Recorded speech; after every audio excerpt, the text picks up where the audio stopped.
All right, there you go. Finally, it took some time to get our image to come up, but hopefully technology plays nice today.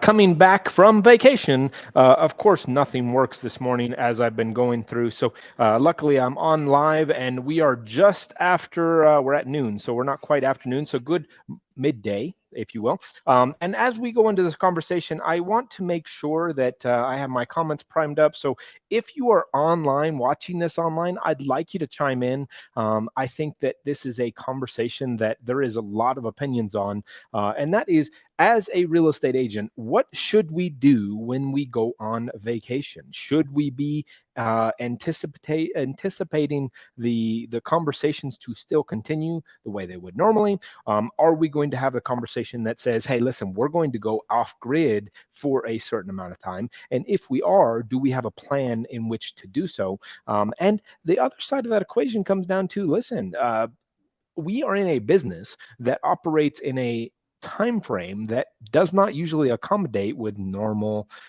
human beings. And what I mean by that is, usually when people are looking at real estate, whether that be online, whether that be calling out and driving around neighborhoods, this is usually in those times when we're supposed to be doing things like eating dinner or doing stuff with family, or having volleyball or soccer or swimming meets, whatever it might be. Things are happening usually in real estate when we don't anticipate it or need it to be happening in our lives. So, do we accommodate that, and how do we accommodate that? I know I went kind of off kilter there for a minute, but I want to make sure that this is really relevant, because in real estate, if we lose an opportunity of a week or 2 weeks or however many weeks you decide to have vacation, because when people get into real estate, they want to have the ability to make their own schedule. The question is how are they doing that? What are they actually putting into action? So I'm going to go through a couple questions, and like I said, I'm going to throw some comments up here. So if you have comments, please jump in there, try and add them. I think if you're on YouTube, I might not see those comments right away, but I'll try and get back to them. If you're on Facebook, I should be able to reply right away. There are some instructions on how to do that through StreamYard. But otherwise, guys, we want to have kind of a general idea of how to be successful when in real estate you are taking vacation. And this cannot be necessarily just vacation, but this also could be, a weekend trip, or going to a sporting event, or going to a kid's game, whatever it might be. This is kind of all encompassing. What should you do during these times?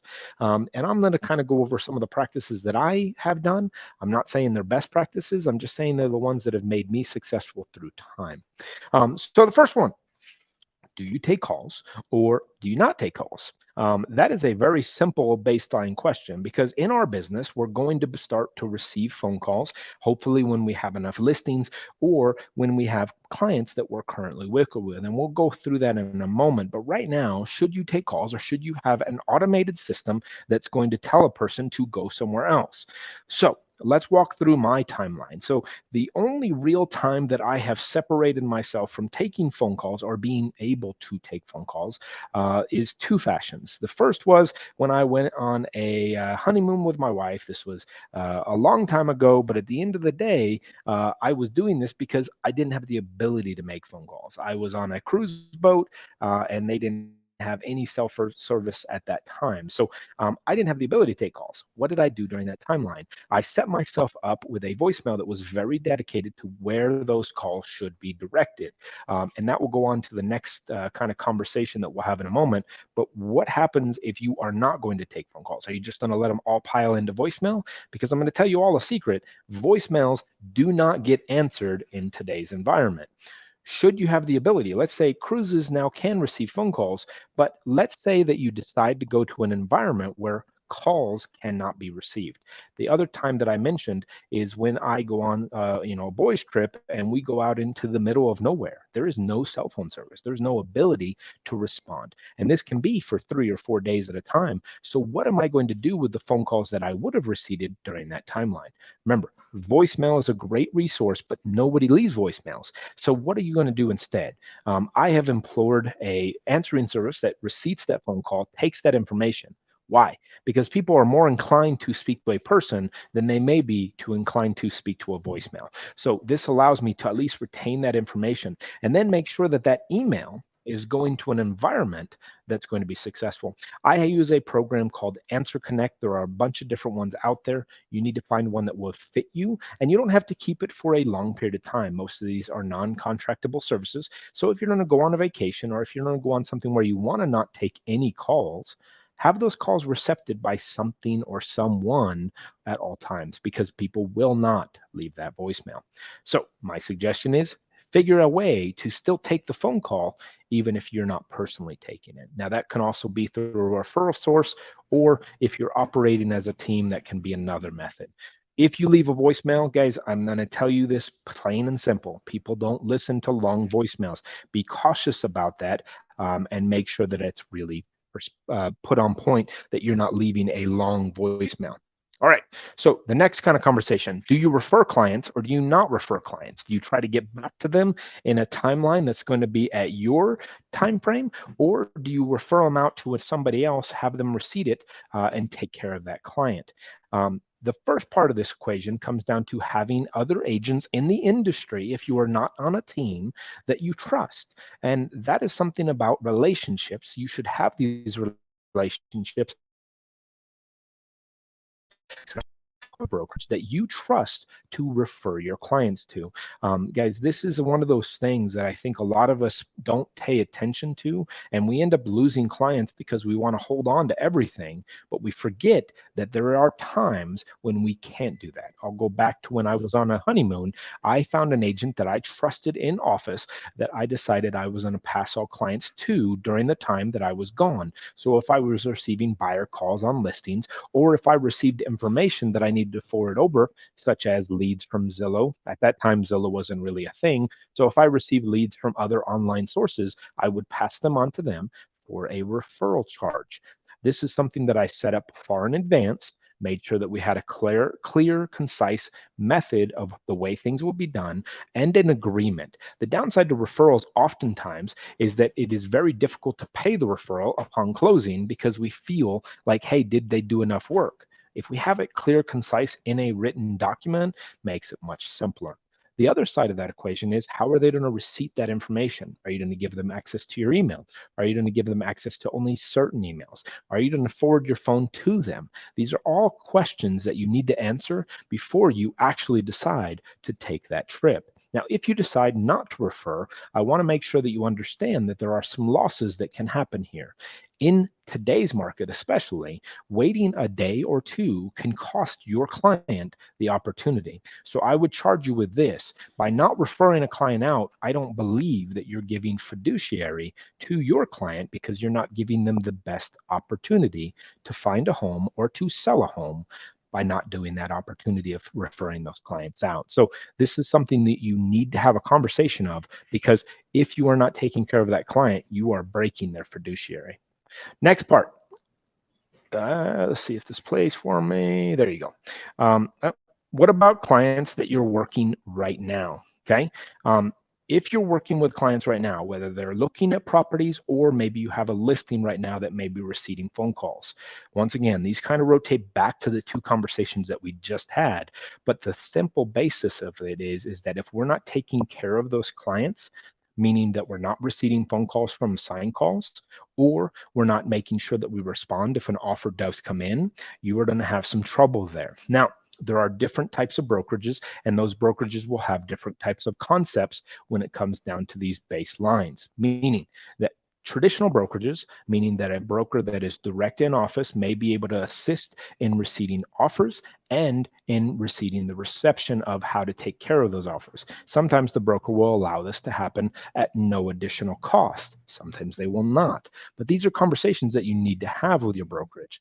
The other side of the equation is, with the advent of new types of brokerages, you may need to have somebody that is in, say, a downline to take care of that lead. Or if you're in a 100% brokerage, you may need to figure out a way to figure out a referral for any calls or receptions that are happening for that. For instance, if you have a listing that is receiving offers while you're on vacation, maybe plan accordingly with your client a timeline that would fit best for all parties. Now, that does not mean delay putting it active and not mentioning this to your client, because that can set you up for failure. And do not anticipate that by putting it on market a few days before going under contract, that you will be okay. Because remember, there's this time for inspections. This is time for option delivery. This is time for earnest delivery. All these things will happen right as you're on vacation, may be inaccessible if you've made that decision not to accept phone calls. The last thing that I'll kind of leave you with is this: have a way that can get to you one way or another. So if you go to most places, whether like, unless it's just like me, where you're going completely off grid, you will usually have the opportunity to connect.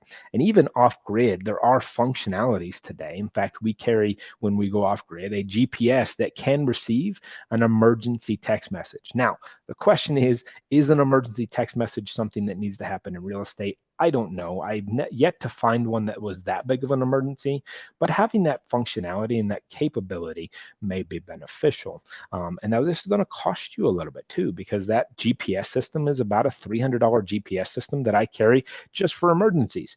But it is something that is a absolute necessity if it has to happen, because what you don't want to do is jeopardize your career by actions of going on vacation. Now, I'm not trying to scare you out of vacation. I just spent a week on vacation.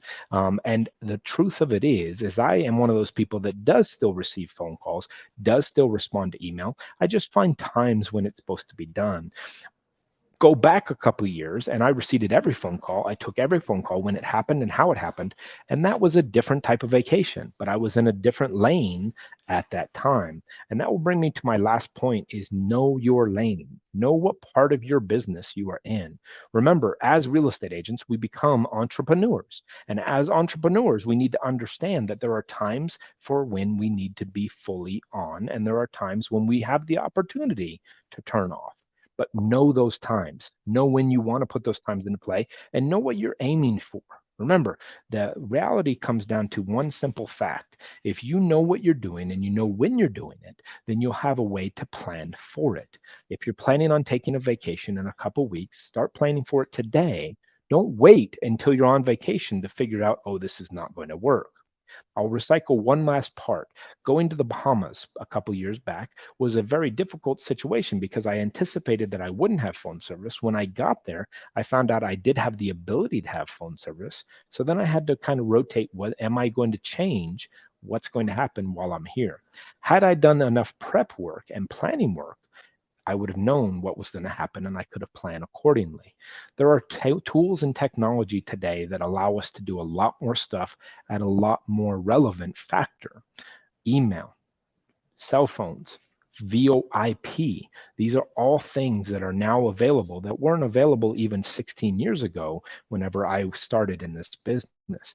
So finding those tools and resources to be successful can be very beneficial. And remember, using things like answering services or having a transcripted voicemail might be a real good benefit, because then you may be able to access email at a very small percentage of data. Because remember, if you go overseas, data may be expensive. These are all things that can be really relative to the bottom line. And remember, we are running a business, and if you have employees, that's even a bigger facet that needs to come into play. Now, as you scale that business, remember to also set in contingencies that go into action whenever you are on vacation, to know when should that person on your team reach out to you. Guys, I hope this was beneficial, and I hope it at least opens your mind to the fact that yes, you can have vacation, but you also need to plan for vacation, or for even those events, things like kids' games or tournaments out of town. All this stuff needs to be planned in advance, because if you do so, you will have a better way to approach it. Guys, thank you for your time. I hope this was beneficial for you. We're sitting at about 15 minutes. I hope you join us for the rest of our series that we have this week. Remember, we have Tea with Andrew on Wednesdays, or it could be Coffee with Nick, depending on who's available. We also have the ability to jump onto the fundamentals class with with Andrew and Kent on Thursdays. And then for those people that are in EXP, you have the ability to jump on an agent attraction meeting on Friday mornings. Guys, we are here to help grow your business. We are here in a passionate method to understand how to help people through any problems that they may have. So feel free to reach out at any time. I did notice a few comments, but I can't reply to them directly here. I have to log into Facebook directly, so I will get back to those ASAP. But if you have anything else in the future, don't hesitate. Reach back out, 915-256 6989, or you can email me at brian@brianbirds.com. And guys, we hope to see you on other series. Thank you and have a great day.